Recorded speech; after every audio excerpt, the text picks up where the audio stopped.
मैं कर देती हूँ, आप कर सकती हूँ। मैं ना भारती एक छोटा सा बड़ा 30 सेकंड में क्विक किस्सा बताता हूँ। प्लीज भाई। जूहू में मेरा एक छोटा सा होटल है, उसके सामने बहुत कचरे का ढेर लगा रहता था।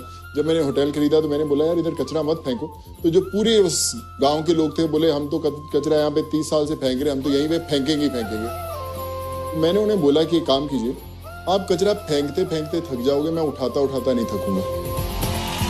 क्या बात है। मैंने वहां से कचरा हर रोज बंदे उठा के जैसे फेंकते थे उठा देते, फेंकते उठा देते। मैंने कचरा जमा नहीं होने दिया और मैंने बोला कि मैं आपसे वादा करता हूँ कि जितने गांव वाले के घर हैं, जब उनका कचरा इकट्ठा होगा हम लोग खुद ही कलेक्ट करने आएंगे। तो मैंने बीएमसी में बात किया, उनके घर में एक बार नहीं 3 दफा लोग जाते थे कचरा, हमने इकट्ठा होने ही नहीं दिया। आज जो अगर आप जूहू इस्कॉन टेम्पल के बाजू में जो पतली वाली लेन जाती है, वहाँ पे बहुत कचरा था, लेकिन आज के बाद वहाँ पे कभी कचरा कभी आपको दिखाई नहीं देगा 2 साल। तो खुद करना पड़ेगा, मुझे लगता है अफसोस नहीं करना पड़ेगा, खुद उठाना पड़ेगा कचरा। यार ये सोच ही बदलेगी देश को, डेफिनेटली सर। तो दैट इज इट, किसी और के लिए वेट कभी नहीं करना चाहिए। मैं सोनू सर से कुछ बोलना चाहती हूँ। सर ये बहुत दिल से है, मुझे से लगता है कि हमारी सारी यंग जनरेशन के लिए आप सच में एक रोल मॉडल बन गए हो। एंड सर हमने आज तक हिस्ट्री बुक्स में पढ़ा है कि महात्मा गांधी जी, पंडित जवाहरलाल नेहरू जी की उन्होंने देश की सेवा कैसी की। मुझे से लगता है कि इस जनरेशन से या आगे कभी आएगा तो उसमें जाएगा कि आपका एग्जाम्पल।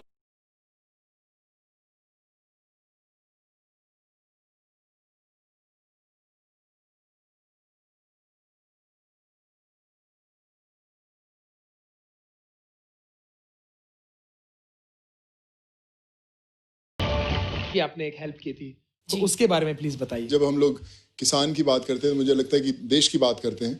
वो वीडियो में 2 बेटियां थी एक परिवार की, और वो हल खींच रही थी। उनके फादर नागेश्वर राव, चित्तूर में उनकी कई चाय की शॉप थी जो बंद हो गई, और फिर उनके पास कुछ खाने के लिए नहीं थे, तो हल जोत रही थी, और जो माँ थी वो बीज डाल रही थी, फादर हल को पुश कर रहा था, और 2 बेटियां जो थी हल खींच रही थी।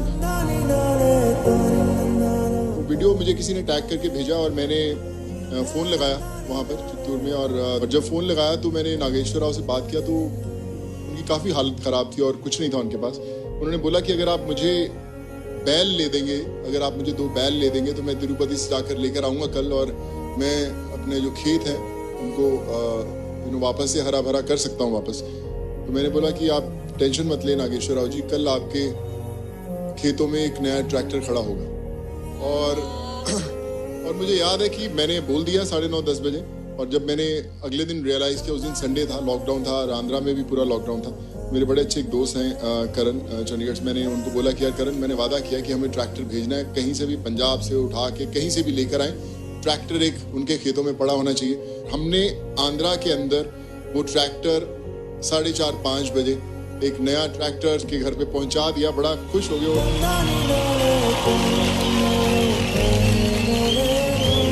तो उन्होंने बोला कि रोने लगे, वो जो फार्मर थे उनकी बेटियां रोने लगी कि हमारे गांव ने कभी ऐसी चीज नहीं देखी। और मैंने उनसे एक वादा लिया था, मैंने बोला कि ये ट्रैक्टर आपका है, लेकिन खेती करने के लिए पूरा गांव को जब भी खेती करने की जरूरत होगी आप उन्हें उनको फ्री में देंगे। और आज पूरा गांव जो है उस ट्रैक्टर से खेती करता है।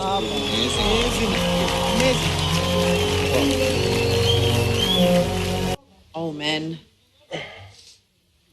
सोनू पाजी जी भाई, थैंक यू सो मच। भाई आपने इतने सारे जरूरतमंदों की जरूरतें पूरी की है, आपने ऐसे हालातों में लोगों को घर पहुंचाया है। पाजी इतनी दुआएं लगनी है ना आपको, इतनी दुआएं कि मतलब हमारी इतनी आबादी है, उसमें सिर्फ 10 भी सोनू सूद बन जाए ना तो हमारा देश बहुत ही महान हो जाए। तो चलिए पाजी आपसे शुरुआत करते हैं।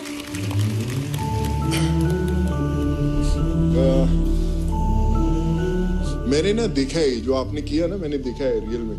तो मैंने सोचा नहीं था कि ये सब ऐसा होगा या कैसे कर पाएंगे।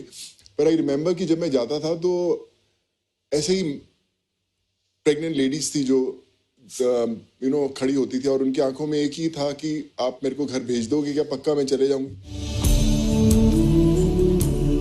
दे उनके 2 दिन के बच्चे, 3 दिन के बच्चे। मैं उनको बोला कि आप क्यों ऐसा लेकर जाते हो, आप ऐसा कैसे लेके जाओगे आप इनको? कहते हम आप हमें बिठा दो, बस हम पहुंच जाएंगे कैसे भी। और वो लोग पहुंचे घरों में, और आज भी मुझे फोटोग्राफ्स भेजते हैं लोग। एक अनरियल एक्सपीरियंस है। मुझे लगता है कि मैं जो 3 महीने पहले जो सोनू था और अभी है, वो 2 अलग इंसान। पैंडेमिक ने मुझे ये सिखाया, और मुझे लगता है हम हर किसी को ये सीखना चाहिए कि हम हर रोज एक छोटा सा कुछ काम, छोटी सी एक मुस्कान किसी ना किसी चेहरे पर लेकर आए। एक पेशेंट को एक उसकी मेडिसिन स्पॉन्सर कर दें, या किसी के लिए भी कुछ एजुकेशन किसी का कर दें, क्योंकि इतने लोगों को जरूरत है हमारे देश में।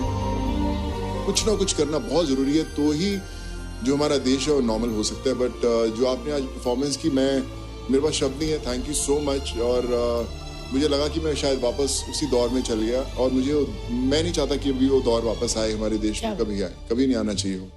Thank you so much. Thank you. गया है जो हर एक दफ्तर में जाकर परमिशन लेके आना, जो मेहनत लगी है, सिर्फ पैसा नहीं, लेकिन जो मेहनत लगी है सर, उसके लिए तो बनता है। नहीं सर, थैंक यू।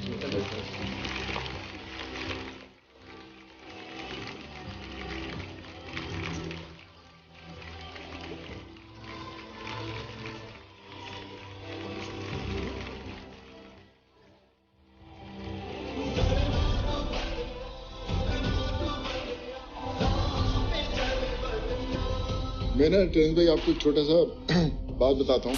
जब आप किसी को वादा कर देते हैं कि मैं आपको भेज रहा हूँ, और उनकी जो उम्मीद आप पर होती है, बहुत दफा ऐसा होता था कि परमिशंस कैंसिल हो जाती थी लास्ट मिनट। और वो 6000 लोगों को आप कैसे बताएंगे? आप उनको चेहरों से नहीं जानते, आप उनको पर्सनली नहीं जानते कि कौन राम लखन है, कौन राम विलास है। आप उनको कैसे बताएंगे कि आज आप नहीं जा रहे हैं? वो लोग अपना घर छोड़ चुके हैं। मैं फोन करता था, मैं उनको एक चीज बोलता कि सर आज ये लोग जाएंगे, हमें करना है, बताइए क्या प्रॉब्लम है। बैठता था उनके साथ, वो मुझसे एक ही चीज पूछते, सोनू तो ऐसे मेहनत कर रहा है जैसे तेरे परिवार वाले तेरे जा रहे, तेरी फैमिली जा रही, तू कितना टेंशन ले रहा है? मैं कहा नहीं सर, मेरे परिवार वाले ही जा रहे हैं, इनको भेजना जरूरी है। तो फिर विश्वास कीजिए, जो लोगों की दुआएं थी, जो पेरेंट्स इंतजार कर रहे थे अपने बच्चों का इतने दूर से आने का, बीवियां इंतजार कर रही थी अपने पतियों का आने का, उनकी दुआएं थी जो काम कर रही थी, जिसके कारण सब होता गया और सब लोग पहुंच पाए। मैंने नहीं किया, बट आई थिंक मैं सिर्फ एक जरिया था भगवान का चुना हुआ, जिसके कारण सब लोग मिल पाए। And I just want to thank God for this. Super sir, deep respect for you. Sonu paaji, mummy पापा या दोस्त बोलते थे अरे सब्जी लेने भी मत जाना, दूध लेने भी मत जाना, करेक्ट, वायरस लग जाएगा। ऐसे में हमने आपके फोटोज देखे, आप 2000-3000 लोगों के साथ संपर्क में आते थे। सर आप फौजी हो, आपने बस वर्दी नहीं पहनी, आपने उतना ही रिस्क लिया। और सर आपने कहा कि ये टाइम दोबारा ना आए। हम भी चाहते हैं कि ये लम्हा दोबारा ना आए, लेकिन एक प्यारा सा लम्हा है जो आपसे कुछ कहना चाहता है सर।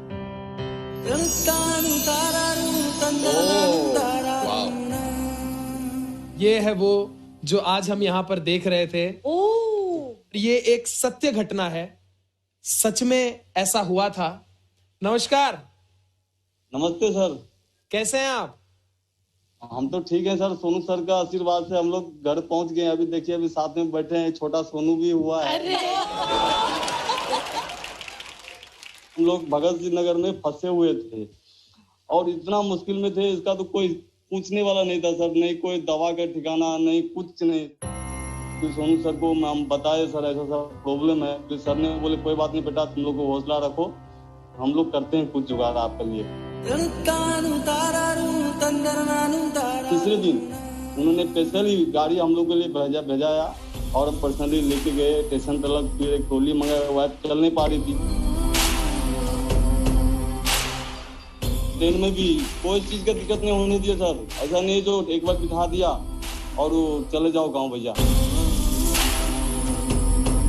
टाइम से खाना जो घर में नहीं मिलता था, किसी को मिलता होगा टाइम से, उतना अच्छे से खाना पानी इतना अच्छे से हुआ जिसका कोई हिसाब ही नहीं होगा। और घर पे आते ही 15 तारीख को बच्चा हुआ, लड़का हुआ, तो इतना बड़ा खुशखबरी हुआ सर सोनू सर के आशीर्वाद से।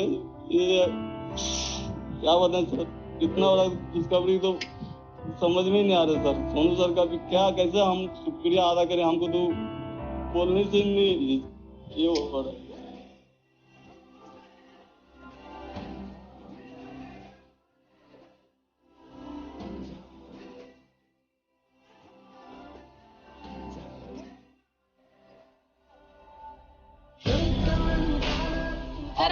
बच्चे का पूरा नाम क्या रखा है?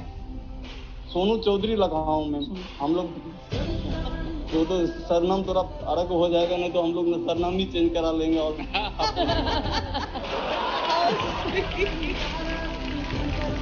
हम तो बोल रहे हैं सोनू सर को आए हमारा बिहार दरभंगा जिला, एक बार अपने हाथ से गोद में लेके उसको अपने अच्छे तरह से सबके सामने में उसका नाम और एक बार रख दे सोनू। क्या बात है सर। मैं जरूर आऊंगा आपके पास, और बहुत खूबसूरत दिखता है आपका सोनू। छूटता चाहिए। बहुत खूबसूरत है, बहुत। और अभी देखिए बहुत लकी भी है, आज इतने बड़े मंच पर उसका बोलते हैं कि लॉन्च भी हो गया है। कल किसी को क्या पता कि जब बड़ा हो तो इसी मंच पर आके वो भी एक कमाल की परफॉर्मेंस करे और जीत जाए, और आप ऐसे ही पेरेंट्स के साथ उन्हें देखें। आप ऐसे ही आशीर्वाद दीजिए सर, ये भी किसी 4 आदमी की हेल्प करे। हम लोग को और कुछ नहीं चाहिए, ये 4 आदमी जितना आप हेल्प किया ना गरीब आदमी को, ऐसा ही ये भी हेल्प करे।